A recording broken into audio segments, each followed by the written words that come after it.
राहुल जी, ये जो चाइल्डिशनेस, बचपना, इसको हटा दिया, चमचागिरी इसको हटा दिया, और अनट्रू, असत्य, उसको भी हटा दिया, लाई, झूठ, उसको भी हटा दिया। अब सवाल ये उठता है, अगर इन शब्दों को आप हटा देंगे तो फिर सरकार की आलोचना होगी कैसे? और एक स्पीकर बोलने के पहले बहुत अच्छी बात अभी एनके सिंह साहब ने कही कि फिर तो ऐसे ऐसे शब्दों को खोजेगा जिसका कोई अर्थ भी निकालना असंभव हो पाएगा। अभी जैसे एक सज्जन ने कहा कि हम, मैं मूर्ख शब्द नहीं कह सकता, लेकिन मैं ये कहूंगा आप बुद्धि से भारी हैं। तो ये जो पूरा पूरा कॉन्टेक्स्ट है, क्या ये माना जाए कि दरअसल ये जो वाचिक परंपरा है, उस परंपरा को पूरी तरीके से ध्वस्त करने की कोशिश है?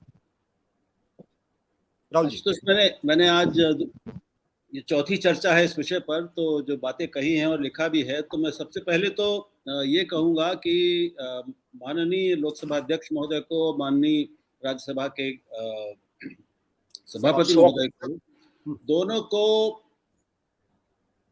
इन शब्दों के जिनको उन्होंने प्रतिबंधित किया है, इनके विकल्प सुझाने चाहिए, क्योंकि ये उनकी नैतिक जिम्मेदारी बनती है। जैसा एनके सिंह निकाल रहे थे, वो बड़े अच्छे शब्द निकाल के कुछ लाए, लेकिन हम सबको किसी को कह दिया जाए कि इनके विकल्प सुझाइए, तो हमारे भी छक्के छूट जाएंगे। तो अगर उन्होंने ये इनको गलत माना है, तो फिर इनका विकल्प बताएं। तो पहली बात तो ये। दूसरी बात, इस पर क्या कोई सदन में चर्चा हुई? विपक्ष के सभी नेताओं से सचमुच ईमानदारी से कोई गहन चर्चा हुई? हमें इसका कोई प्रमाण नहीं मिलता, मेरी जानकारी में नहीं। और क्या बिना उसके केवल एक जगह बैठकर कुछ गिने चुने लोग इस तरह का कोई इतना महत्वपूर्ण, दूरगामी महत्व वाला फैसला कर सकते हैं? क्या उनको करना चाहिए? तीसरी बात, एक पिछली चर्चा में हमारे मित्र कुमार प्रशांत जी ने एक महत्वपूर्ण बात कही, बहुत ही गंभीर बात जी। जब संसद स्वयं लगभग असंसदीय होती जा रही है, अपने संपूर्णता में देखें और उसके संपूर्ण आचरण को देखें, और वहां जो हो रहा है उसको देखें, तो फिर शब्दों पर बहस तो बड़ी हल्की चीज लगने लगती। तो मुझे कहना यह है कि जब हम एक शब्द को हटाते हैं, तो हम वो शब्द जिस भाव का प्रतिनिधित्व करता है, जिस भाव को स्वर देता है, हम उसको भी प्रतिबंधित कर रहे हैं।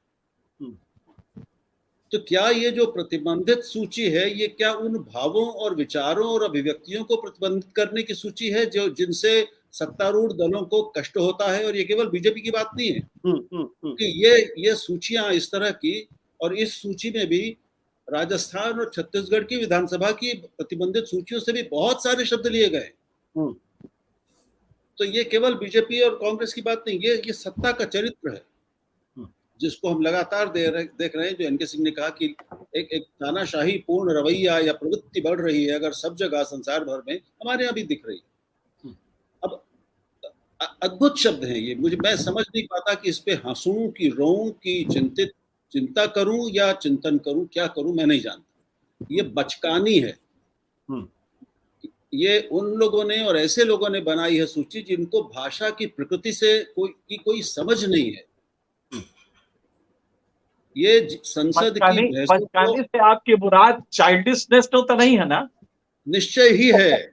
क्योंकि वो बड़े वर्जित है, वो एक्सपंज हो जाएगा, वो निश्चय ही है। मेरे मन में कई और शब्द भी आ रहे हैं, मैं उनका प्रयोग नहीं करूंगा जी, लेकिन मैं कहूंगा कि जैसे इसमें बुद्धि का प्रयोग कम किया गया प्रतीत होता है।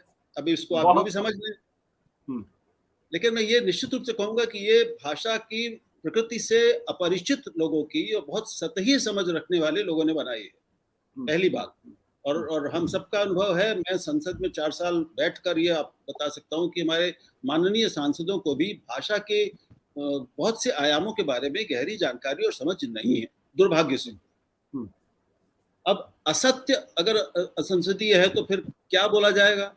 झूठ असत्य, अपमान भी असंसदीय है, अहंकार भी असंसदीय है। तो ये विलक्षण है। मतलब मैं समझ में नहीं आता कि इसके पीछे एक ही मंशा मुझे लगती है कि संसद की बहसों और संसद की कार्रवाई के इतिहास को ही गूंगा बना देना, उसको अधूरा बना देना। क्योंकि ये तो लोकसभा स्पीकर के अधिकार में नहीं है कि वो पूरी तरह प्रतिबंधित कर दे कुछ भी, क्योंकि संविधान ने अनुच्छेद 105 के तहत ये हर संसद सदस्य को अधिकार दिया हुआ है कि वो सदन के भीतर उसको पूर्ण स्वतंत्रता है अभिव्यक्ति की, और उसके लिए उसको बाहर किसी भी अदालत में किसी भी मंच पर उसको जवाबदेह नहीं बनाया जा सकता। तो ये लोकसभा अध्यक्ष को भी अधिकार नहीं है, लेकिन उस अधिकार की सीमा के भीतर उन्होंने कोशिश की है, या जिसने भी ये बनाई है वो तो हमारे मित्र रहे हैं, मैं क्या कहूं, लेकिन उसके पीछे की मंशा ये लगती है कि विपक्ष को या आलोचना को अपाहिज कर दें, लगभग अक्षम बना दें, असंभव बना दें, और इससे कुल मिलाकर संसद की बहसों की और चर्चा की जीवंतता, उनकी धार, उनका तीखापन, उसका भाषा का चुटीलापन, इन सारी चीजों को मिटाने की कोशिश। सत्य हिंदी का ऐप डाउनलोड करें गूगल प्ले स्टोर पर।